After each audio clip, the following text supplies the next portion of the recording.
আমরা পাসপোর্ট প্রায় 1 কোটি পাসপোর্টের আবার নতুন করে ইস্যু করবো, কারণ পাসপোর্টের ই পাসপোর্টের চাহিদা আছে, তো সেটা তাড়াতাড়ি করে আমরা করবো।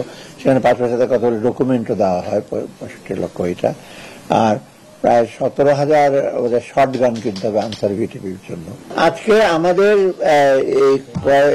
একটা ইকোনমিক অ্যাফেয়ার্স কমিটির মিটিং ছিল আর ক্রয় সংক্রান্ত, যদিও মনে হচ্ছে 1 ঘন্টার মতো, কিন্তু অনেকগুলো এজেন্ডা, মানে বেশিরভাগগুলো একটু কিছু কিছু রুটিনের ব্যাপার।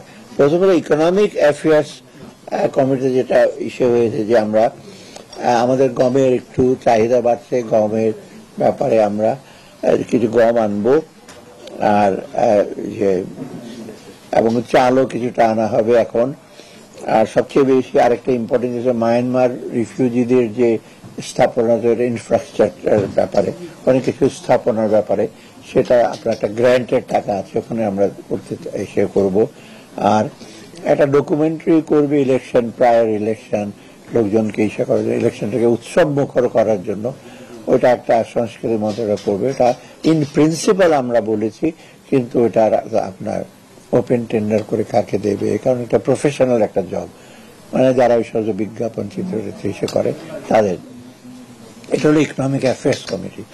আর আমার এখানে যে পারচেজ কমিটির কতগুলো ইম্পর্টেন্ট ছিল, প্রথম